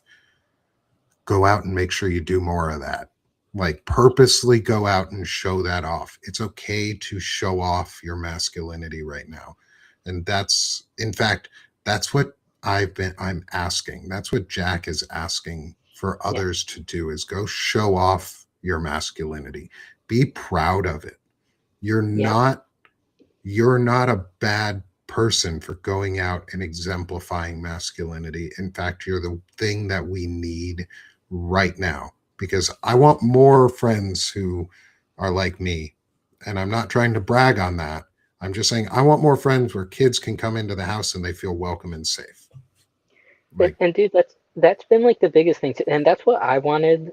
And like so much, it's so hard for millennial men to find each other because we were like bullied into being called, either the F slur or whatever for like being sensitive and having empathy mm-hmm, while we were in high school, right? Like it was not yeah, cool to be us in high school because we cared too much. Although, like, not for nothing, but like I had girls that were friends. Again, I didn't have girlfriends. I wasn't dating in high school, but I had so many girls that were friends in high school mm-hmm, because I was a safe person, and continue to have like most of my really close friendships have been with female presenting folk because it's been hard for us to find each other. And I'm happy you started your show, Nick, because we've all married into uh, or like are part of usually like a matriarchal community mm-hmm, because that's where we felt safe and comfortable as well because other men around us bullied us for loving women too hard, right? yeah, For like actually loving them like human. Um, yeah. yeah, Treating them like they were just a person. right. So they like through and like we've been siloed into specific communities. So like I was siloed into the LGBTQIA plus community, right? You were siloed into the military industrial complex community, right? Like all the like vets, family of vets, like that's a silo. That's a Mm-hmm, big it is. community. Yeah. There are others that are siloed into like the BIPOC community. Um, I was then but then siloed into the tech community too. Like, siloed into, yep, I was siloed into the healthcare community, right? So we're all siloed into these different things, but and then we lose the opportunity to talk to each other and truly see the like intersectionality of mhm, all of these silos. Like all of these silos just come down to like shame and grief. Like we were like shamed into like made to feel ashamed of who we are because of a minority status, and we're collectively grieving together because of that. Um, and that's such a sad way to live. And I'm so happy to be part of like building communities where instead it is no silo. It is an open invitation for people to come and experience joy. yeah, And I think like yeah. that's a big shift. It's a manosphere that doesn't suck, but it's also purpose. Like on the show wise, it's a manosphere that doesn't suck. In practice and like real life, it's friendships. It's Yeah, like it's being able to talk to your guy friends, being, as Shared Sweeney said, having a group of male friends that you can cry around is super important yeah, because those men understand that emotions are okay and that they're safe to express those emotions around. And most of those men probably had a lot of female friends growing up or female presenting friends growing up. yeah, Pretty much all of my friends through high school on the like majority wise were female. Like I college same. Like I hung out with yeah. female presenting folks more often because I just guess I was safer. I was safe to be around. I was And dude, toxic at times, and but I was also shut down and told no, and I respected it, and I think that made a big difference compared to some other folks. so I have a question. It Hmm. just popped in. So Yeah. our generation, and I can only speak for the millennial generation, but I know that a lot of the stuff that we did in school, we were separated like boys on one side, girls on the other. Do you and Some I can see that in like elementary school. yeah, and do you think I can see how that would lend itself to be able to completely cripple the boys from like learning empathy Yes. Yes. in those early stages? Because like the girls were always socialized for it, right? Because like that's Mhm. just the way society was for us during that time period, as girls were reared to be the homemaker and like the comforter, right? And the boys are the warrior. I don't know why we're still living in this way when we're all human, but nevertheless, Apparently, um, we're still hunter gatherers, which, by the apparently, way, most of the apparently. hunters were female, the gatherers were men. That's why like I'm so confused because they don't know history. Like I don't understand where they're trying to go with this because the lionesses hunt and the men sit around like lazy fucks on the rocks. Like the Yeah. lions just like sit around protecting the land. And the women Mhm. were like, okay, I guess, even though there's I land guess we'll everywhere, go. You're not going to I get any guess we'll go food. do We'll all the do it work for and you. feed you. Fuck you, Yeah, man. yeah, Yeah, yeah, yeah. pretty much. Yeah, So no. like, So, to answer part of your question, mhm, sorry to cut you off there. To answer okay, part of your question is yes, I think it was intentional to stunt growth because if I look back on it, if you look at the groups when they did things like that, the policing of behavior wasn't the same. Boys were all Groups of boys were always rowdier and were always allowed to get away with more physical acts with each other. Whereas the female presenting groups, the girls at the time, when we were kids, boys versus girls, was the girls were always set to a much different standard. higher And one yes, often higher. Not when I, because when we were growing up, it was with emotional right. regulation, a higher Yeah. standard. Yeah. In terms of like educational standards, like there wasn't a push in any gendered direction when we were younger, in terms of Mhm. like, for me anyways, I didn't recognize it or see it, because I mean I took home ec in middle school and I still have a sewn guinea pig that I made. His name is Poop. Yes, I named him that when I was a kid. He is a I love brown that. guinea pig that looks like a piece of poop, um, and he's in my closet. But I learned to do those same skills alongside other boys and girls, and we had boys and girls and everyone in our wood shop, and we equally learned like those types of skills. So I think I had a really good experience on education where it wasn't purposely separated, in many of those ways. But I think as a young kid, that was the most prevalent, was like boys, like recess, girls never got in trouble. And it wasn't because they weren't misbehaving, they just did it more quietly and less explosively because we were, as boys, allowed to get away with some of the more explosive behaviors until it got out of hand and then you got in trouble. But there was like, that was really the biggest difference, was like seeing like the looking back on that. So yeah, I think that is very purposeful. It's very Protestant too. Um, Hmm. and it's like purity. It's like a purity It culture is a thing. it is 100% a purity culture thing because then what the girls do, I could tell you what the girls do on the girl side is like there's a Yeah. queen bee. Inside. Zupel said it. Yeah, Zupel said it. There's a queen bee on the girl side who decides like which one in the group is just gonna get. So the boys will like fight each other with their fists, and the girls will fight each other with their words, Hmm. right? And they By the time and girls are fighting, like you're done because they've already been fighting for months yeah, with each other this way. you Um, know the boys groups are were always interesting when some of us fought with words and didn't yeah, fight with fists. yeah, The others didn't understand how to respond to that. yeah, and that was the best, and that's how like rap battle started, and that's like the coolest thing in the world. Um, but like I know, I could speak for me. Uh, they were vicious, especially like in Catholic private schools, Hmm. and like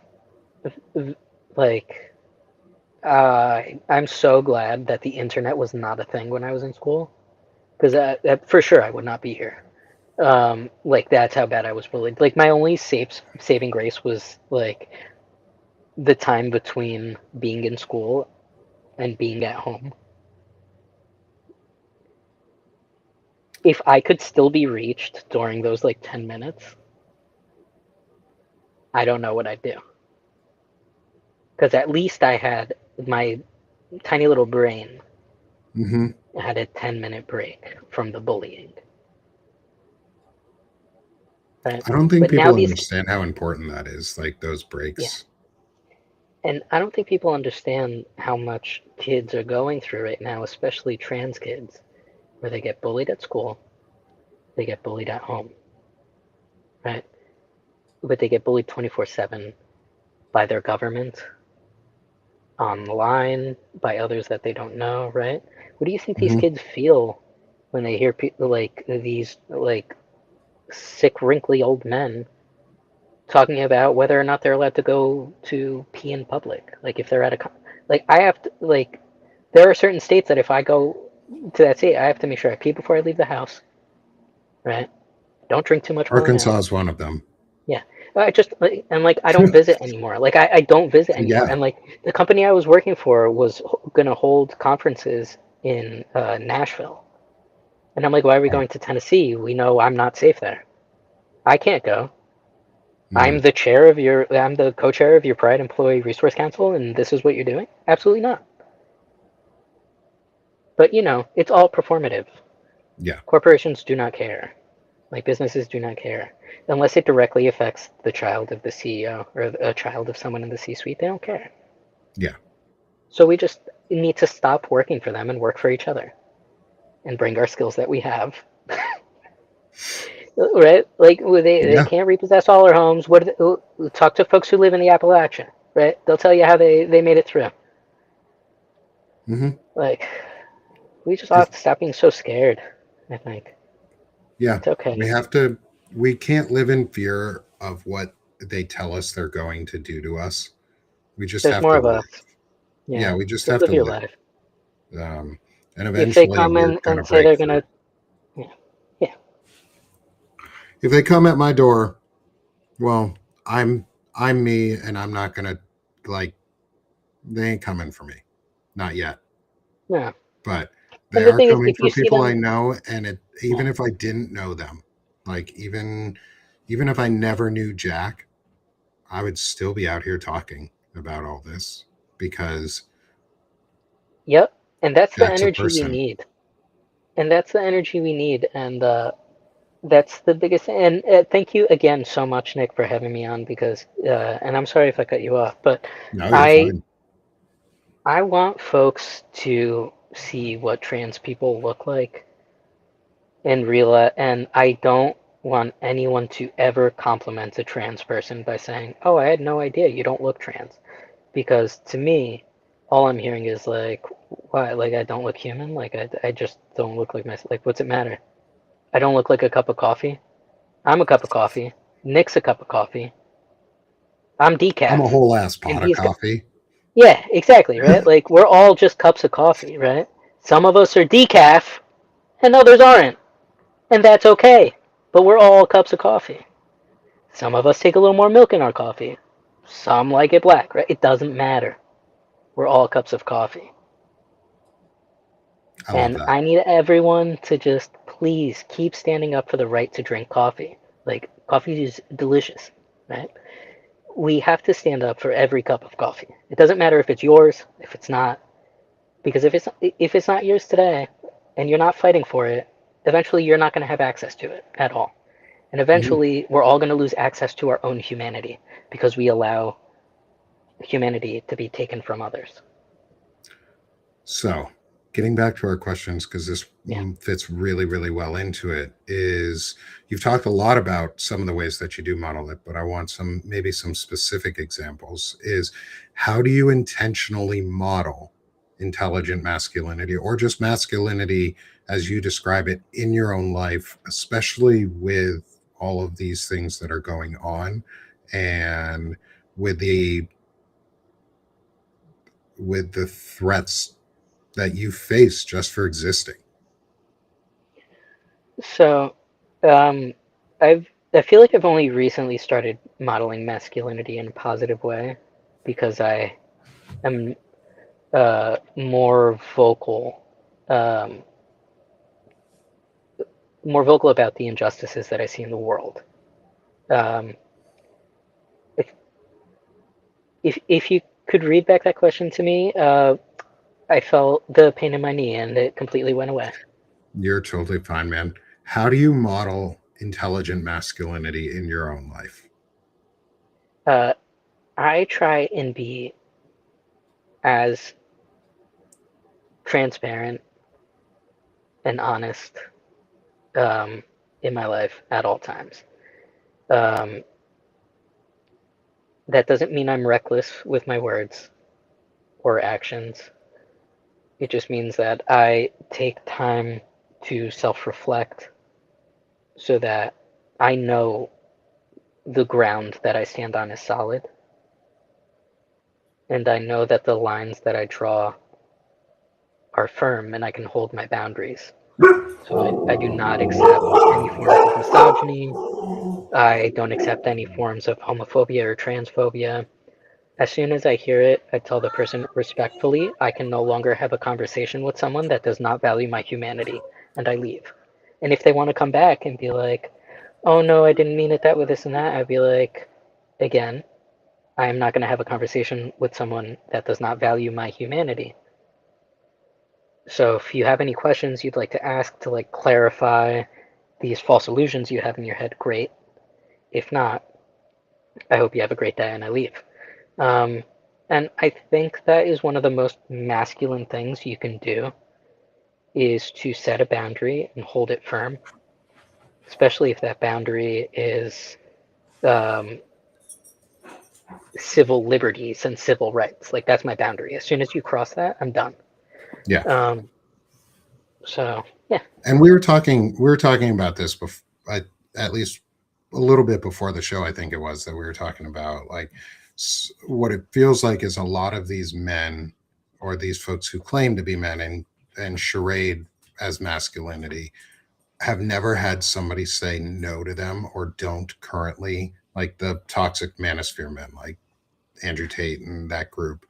They don't have somebody in their life who ever says no to them and means it. They just get away with whatever they want. And boundaries are so freaking important. Qasim Rashid talked about them on his interview earlier this week about boundaries and the importance of intentionally setting them and maintaining them for yourself, not just for yourself, but for others in the process, and making sure that you're safe as a person because you have boundaries and you are willing to stick to those boundaries. And that's, I love it. I love, because that's a self evaluation tool and a self reflection tool in itself, is understanding, did I follow my boundaries, did I stick with those boundaries? um and it's self care too. mhm, Self care can and should be active in a lot of ways. Where like it's not a passive thing. Rest is an act of self care, but how are you like resting doesn't mean just like go to sleep. That's such like a pejorative. There's so many people that suffer and can't sleep. I'm one of those. I can't sleep easily. Rest to me is not like go to sleep. It's am I going to journal? Am I just going to sit in my own thoughts for a little bit and process them and talk to mhm, myself? It's okay to talk to yourself. Talk things out with yourself and like look back at what you did and be like, did my action align with my value? And if not, why? What held me back? What could I do better next time? What accommodations do I need so that I can meet the standard I'm trying to set for myself? Right? These are just things I do all the time, and I feel like it's important not just for men but for everyone to do. Um, and so when you're doing those self reflections, because that's the next question, is how do you self yeah. reflect and self evaluate, is when you're doing those self reflections, how do you approach them from an emotional side to yourself? Do you blame yourself for things? Do you talk yourself through them? Do you let yourself learn and grow and see them as an opportunity to change or reevaluate from? Or do you, like I said, do you beat yourself up on them? Or do you do both or all of the above? And how do you balance that? Um, the so I do I self-reflect a lot, and I try and think back again, like I was saying, does this align with my values? One of the main things I do, I journal a lot with like physical pen and paper Hmm. uh, because it helps me process my thoughts because I think a lot faster than I can write. Yeah. So it allows for a lot of the intrusive thoughts to run through my head before I get to like the truth of like how I feel or like what happened, and I can actually like write the word down on paper or like how I'm feeling, right? Hmm. Because as someone with ADHD, it's hard. I have too many tabs open in my brain all the time. Music's coming at Yes. one. I don't know, right? Like we all have this experience There's a beep somewhere. somewhere, right? And I was like, is that our neighbor's house or our house? And like then like we're gone, right? Cool. Like, yeah, like it's always like that. So I to self-reflect a lot of time, I really do. I have to do something with my hands. As y'all have seen, I talk with my hands a lot. I'm Portuguese. We're very much like Italians when it comes to like my husband and I look at each other sometimes and I just like hey like or like when we're scared like this is the little like oh like because something scary happened, right? Like it's a lot of like talking with our hands. Oh, absolutely. Yeah, Um, I'm a very handsy talker. yeah. So so I reflect that way and I bounce things off my husband all the time and be like, and I've gotten a lot more vocal with like letting people know that I'm upset. I haven't been hiding my negative emotions as much lately. That's been a big way for me to be able to reflect because I learned early on that my negative emotions were met with negative consequences, so I hid them.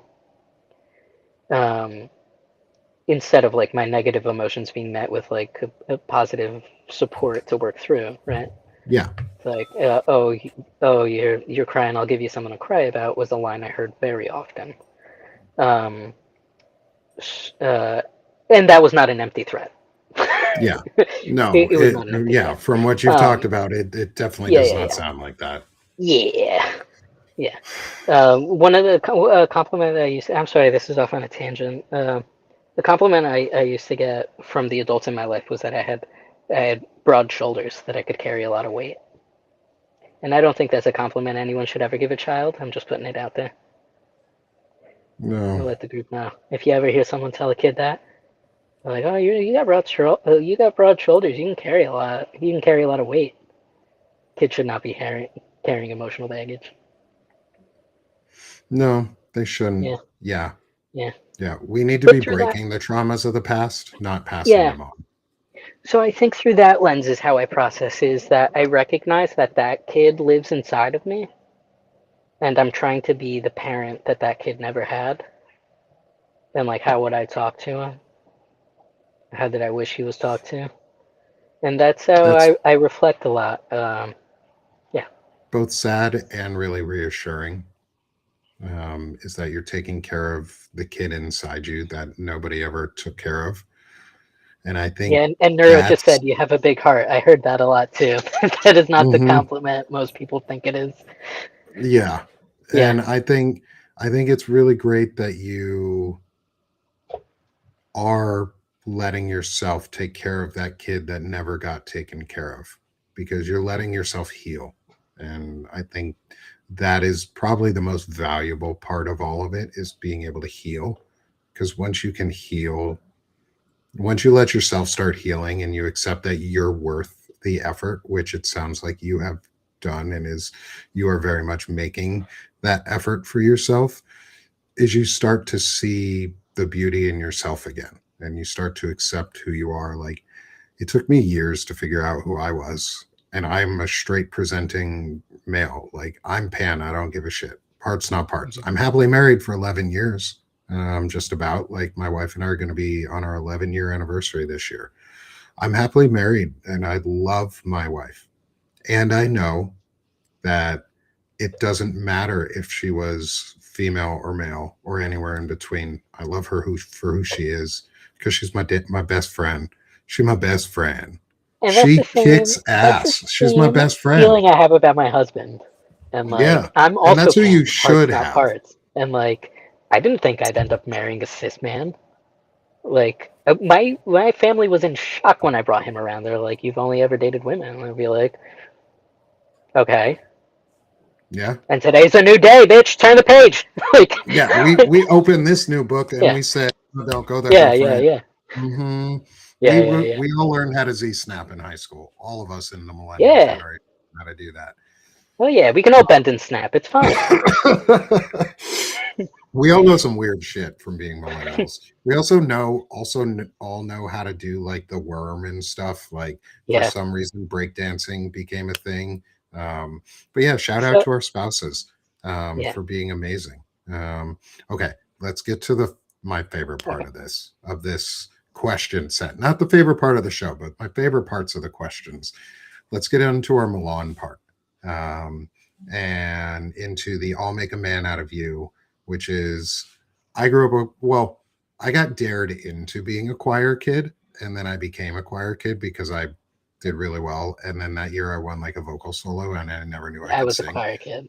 I Choir was a kids are the choir best. kid, and oh hell yeah, we are.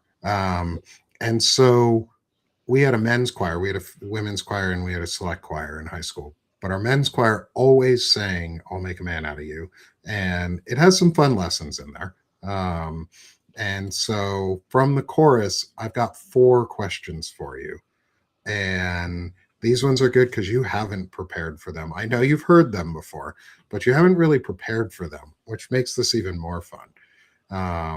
And so let's get into the chorus of "I'll Make a Man Out of You" and figure out what does it mean to be as swift as a coursing river. So you have to be able to be decisive. To me, being swift as a coursing river, right, is being able to be decisive uh, in a moment where there is so much around you, right? Right. The river is coursing. It's swiftly moving through, right? There are things Mm-hmm. happening. For me, I can bring it back to my lived experience. I'm a nurse. When my patients crash, I need to be swift as a coursing river, right?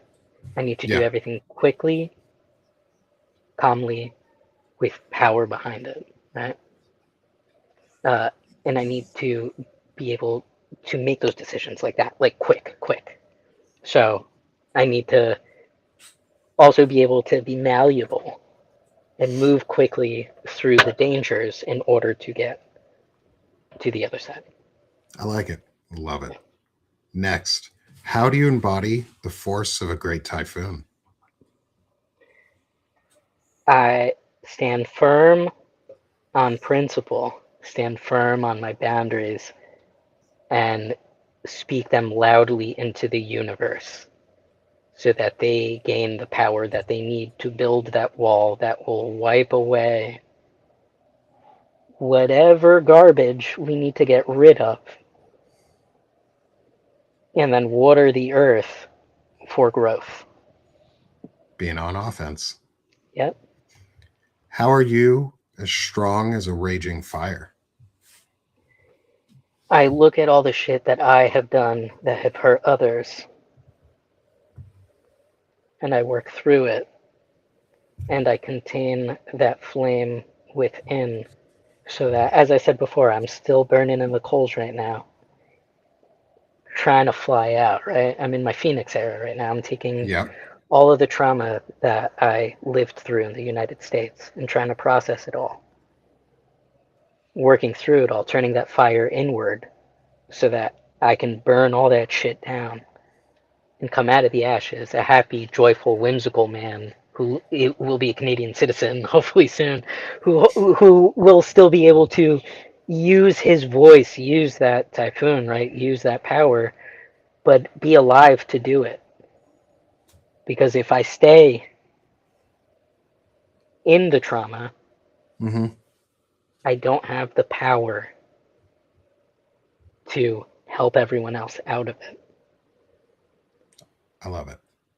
It's again, it's a this you're what you're just quick aside before we get to the final question. What you're talking a lot about is so similar in practice to what Qasim Rashid talked about on Tuesday. Um, he came at it from his vantage point and his point of view, where he is very faithful, and he practices Islam, and he taught me so much about some of the incredible traditions and values that he learned from, Mhm, and the practice of humanity first mhm, over anything else is mhm, so similar, even without the God answer or the mhm, God portion behind it or the faith behind it. You have such a similar outlook, and it's probably why you went into nursing. Is you have this unrelenting need to care for others and to mhm. offer service towards others, um, and so take pride in that, I'm brother. gonna Like, take pride in that thank you so much. unrelenting want to care for others. I appreciate that, and thank you for giving Kasam his flowers. He totally deserves them. I'm just gonna put a quick little asterisk there. While I myself am not Muslim, uh, my greatest friends have been Muslim, and I have had the privilege of being called brother by uh, my Muslim neighbors. Right? I I make it a point where if I know that there's a sister that works with me and there's no prayer mat, I bring in a prayer mat so that they can pray, because that's how I see humanity, right? And again, I don't think we need faith. Faith is a great faith is a great source of community for people. Yeah. Um, my understanding of it is that the every individual person is an entire universe. We all have parts of the universe inside us, right? We're all made up of the atoms that make up stars. I want to explore different universes. I want to be friends with different people and learn. Um, and I want to care for the environment. I want to care for the earth. I want to care for other universes. And I think that is a very like through line with like the Muslim religion, or Hmm. the Islamic religion, and like my um, very nerd first scientific approach to like we are all so powerful because we are all the universe. We are all made out of stars. Um, and I hope more people teach those lessons to their kids so that like their kids realize how beautifully magical that they are, and that like more people take their kids to like science museums. And like it doesn't always just have to be faith that like brings a community. It can be science. It can be Hmm. us nerds like getting Yeah. together and be like, you know how cool it is that you have atoms in you that the stars have? And like a lot of the men that like a lot of Muslim men that I see are also very much like into like learning of the sciences and the maths and stuff. So like that's where like we mesh really well, Hmm. because like it is a very basic understanding of life, which is every living being holds the same intrinsic value. There are no qualifiers. I I use that almost exact same example with my kids. Is the star one, Yeah. um, because it's true. We're made of stardust. Like, we are all children of the stars. Like it, and it's a fun way to live thinking like that. Because when you die, you'll return to the stars. Like, we are Mhm. made of stars. We will go back to being stars. And what I And we told some, had all this media that taught us this. That's the Lion King right there. yeah, yeah, that's Mr. Rogers. That's Yeah. Wishbone. That's Reading Yeah. Rainbow. Is these taught us all these stars? Yeah, and a bit of glitter here and there Yeah. with a glitter envelope to a senator or a congressman. Like, yeah, you never know.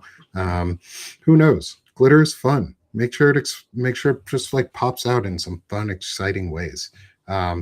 What I told someone one time. was shoot for the stars, because even if you miss, you'll be among giants. And so always aim for the greatness that you want to achieve within yourself. Aim for making yourself better, because even if you miss a little bit, you'll still be among the greats who made themselves better and learned and grew. And that's the important part. And so, with the idea of stars and space in mind, our final question: how are you as mysterious as the dark side of the moon? Oh, you never know what you're gonna get with me. I love it. Yeah, Straightforward. it's Love it. that's it. You never know what you're gonna get. You don't know how I'm gonna show up. Is it gonna be a suit and tie? Am I in overalls? Uh, am I crazy late? Am I way too early? Who knows? Hey, we're only a few Am I hours work? late Am I today. working on art? Right. That's And really that's for pretty. y'all. You can have a Oh, that's little. beautiful. Yeah, yeah, yeah. Once it's done, I'll show the world. Oh, You never quite sweet. know Yes. with me. I am whimsical, I and like I love my whimsical. whimsy. Yeah. Whimsy is fun. Whimsy is Hmm. joy. You bring a lot of joy, Jack. You've Yeah. This has been really fun, even through the rougher parts of learning some of your history. You have brought a lot of joy to this discussion, and it's fun to get to talk to another millennial who we're on a very similar wavelength. Um, like we would be the ones finishing each other's sandwiches in those We would. conversations. We would be Uh, finishing each other's sandwiches for sure. yeah, like Yeah. we would have gotten along great growing up, and I'm glad Yeah. we've met, and I'm glad that we've been able to have these experiences to become friends and get to know each other. Um, and I look forward to the day that we can come get you back in the States, even just to visit, Yeah. because maybe you don't need to live here anymore, but just to Yeah. visit and you feel safe. Like, and And you be able to get off a plane and I could give you a hug and you feel yeah. safe coming into Yeah. this space. And we go eat And tacos or some shit. dude, that's the goal right now. And like, I think I forget. I'm pretty sure it was you that I messaged the other day. Um, but I had like just made burritos. I was having like an amazing like burrito dinner, I think it and my was husband me. and I like cracked open a couple beers. And I think I texted and I was like, I'm looking forward to like burritos and beers. Like I just want to like Hmm. cook for you. I Like, I want you want to to be have a playing good music in the barbecue. background. I want to party. Like I just want to have a good hang. I want to Yeah. have a good hang the way that like me and my cousins used to have like hours long hangs at like one of my aunts or uncle's houses, right? Hmm. I want that to be normal again to us to be able to invite our friends over and be like, "Yo, come over Thursday night. We just have dinner and the fucking evening. And yeah, it's a work night, but who cares? Because we're Yeah. feeding you and we're hanging out. And what else are you gonna do? Sit at home alone?" Yeah. Yeah. Like, I So want to go, I want to invite you to a smoke out. Like, I do smoked meats. hell yeah, I'll brag on myself. I'm good as shit at that. I hell yeah. love me some smoked meats. But like, Like that's what I I want invite is I people want to over be. for a peace pipe all the time. Yeah, Hey, nobody ever said no to peace pipes here. yeah, Um, and like the, I just think we, like you said, joy and whimsy, and this is this brings me a lot of hope moving forward, because we're so similar. yeah, Like that's that's the like what it boils down to into the end is Jack and I are men who are similar. Like there's no other qualifier that's needed on there. We're people who are very yeah, similar, and we both present as men. And I like that should be the most important thing, is that we are people who are similar, and so many of us out there, so many, like probably 99% of us are probably very similar in many ways that we are just not ready to accept yet. yeah, Mostly those who kind of look like me and are presenting like I do aren't ready to accept yet, because we don't have groups of men who we can cry around, or we never had a lot of friends growing up who didn't beat us up, but instead talked to us. Um, and So we learn different lessons, and now we need to learn and teach those lessons. And Jack, you are modeling an, a masculinity on offense. And I know you said you were only doing that, some of it more recently, but you're modeling it. And it's important that you're modeling it because we all are modeling in our own different ways and seeing it, and then being able to get the feedback from our friends so that we can grow too is so vitally important and so fun. Um, and yeah, let's go make some plans. Let's make sure all Yeah, you people I in think the Beth is gonna come visit me for Bet's some the pizza. I think. closest to you. I used to live in Yeah. Washington State, so it's a stone's throw away. And yeah, Beth, Beth's great people. I'm less than 2 hours away from I'm less than 2 hours outside Seattle, on the other side of the Rainbow Bridge. Freedom. He's on the Yeah. freedom side. He's on the freedom side. We're on the slavery side. We're right now Yeah. we're in the FUBAR part of America, and Jack has luckily been able to get out of the FUBAR. Um, Dude, I needed and to. oof, After getting beat the second time, my job said, "So what? Keep working." I can't even imagine, dude. Like I also didn't work in a job where I was like near other people, so I didn't have to worry about getting beaten up or beaten.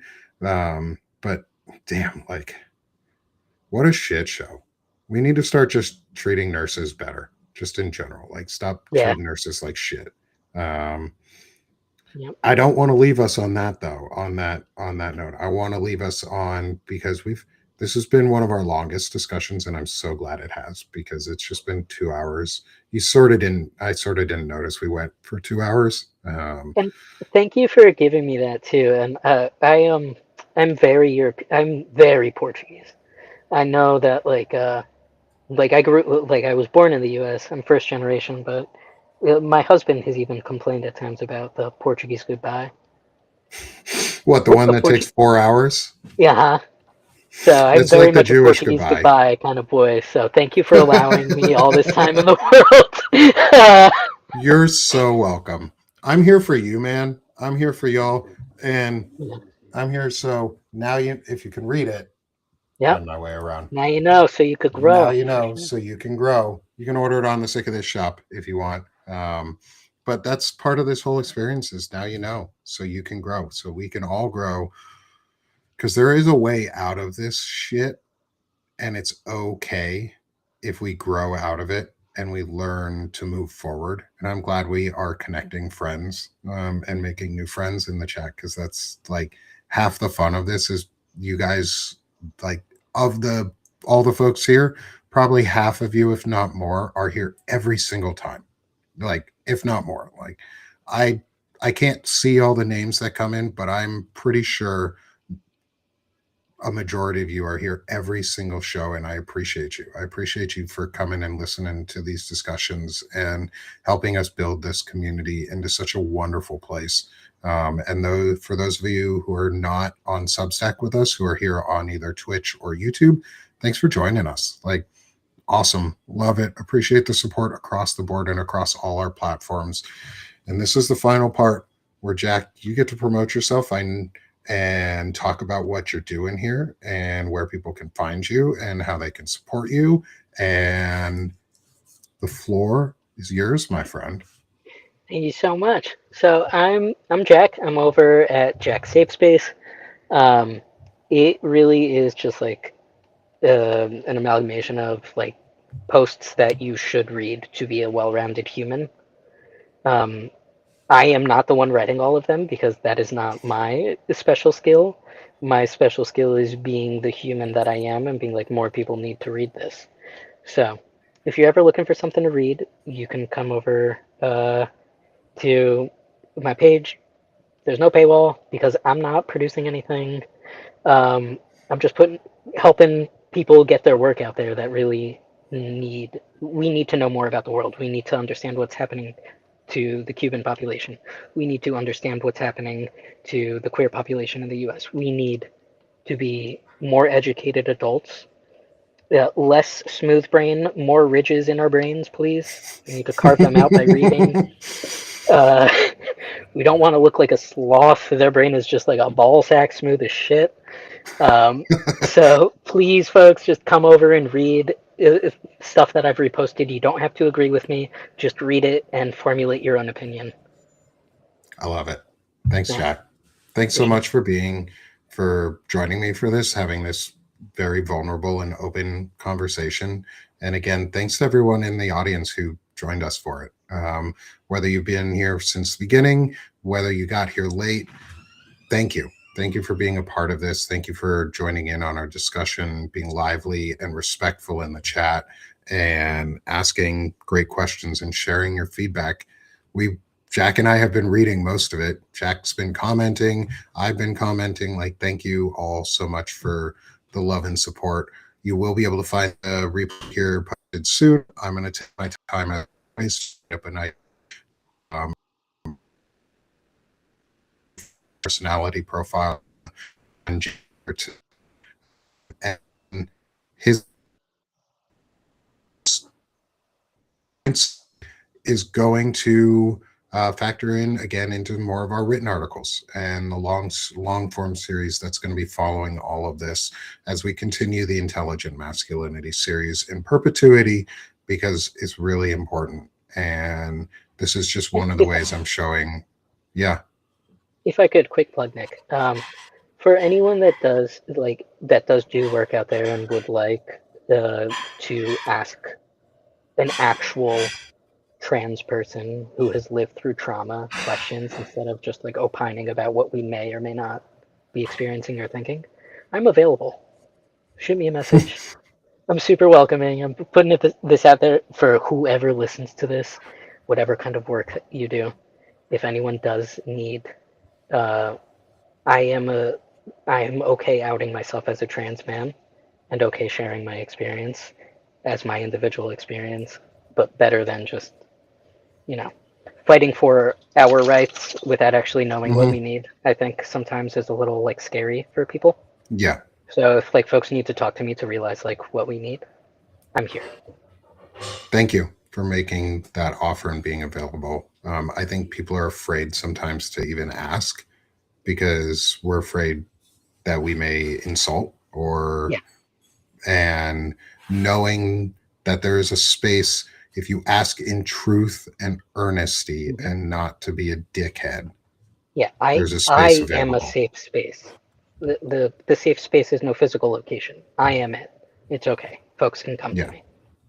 I appreciate you, Jack. Thank For you. sure. Thank you for making such a wonderful offer for folks. And we talk back and forth anyways. Jack and I have become friends through all of this, and to me that's the most valuable part out of all of this, is making friends and being part of a community again, and a community that values each other and cares about each other. So again, Jack, just for you, but also for everyone else in the audience, thank you. Thank you. Thank you for being a part of my community too. Thank you for welcoming me into your lives. Um, and thank you for being a safe space with me back, For sure, dude. because I appreciate it. And I value these new friendships. Like, I was desperate to find friends, and I'm so glad that I have been able to do that. And I think so many more men just need to find a group of friends, and the whole world would be a lot fucking better. Like, Yep. find some friends that don't suck, and you'll be a better person. So, leaving you 100%. leaving you all on that wonderful note is find a good group of friends that you can cry with, dudes, bros, men. Find a good group of friends and let yourself be yourself, because we're done with being sick of this shit, and we're doing this shit here. So thanks Hell everyone. yeah. No Thanks, more Jack. poser behavior. For sure. Heck yeah. Take that Yeah. mask off and be a man. Damn right. Take that mask off and cry. Go be a Yeah. man. Go cry tonight. Go tell Yeah. somebody you love them. Go Go buy watch your, the Super Bowl halftime show. Go yeah. watch this year's Super Bowl halftime show and realize that like some of the lyrics that were sung said, I should have taken more photos when you were with me. And then look at the people who are dancing. It's not romantic relationships, right? One of the Mhm. overarching messages in that Super Bowl performance is I should have given you more hugs and kisses when you were with me. I should have taken more photos when you were with me. Go back and watch that, have a good cry, and then go out and tell the people that you love that you want to take a group photo with them. Heck yeah. Yeah, Photos last for a long time. Make sure you take pictures of your spouse or your friends and make sure yeah, you send them to them too so that they know. Thanks, man. yeah. This has been I amazing. got you, dude. And thanks, everybody in the audience. Thank you so much for such a wonderful way to close out the day. Go have a great day. There's a lot of shit going on. Let's be done being sick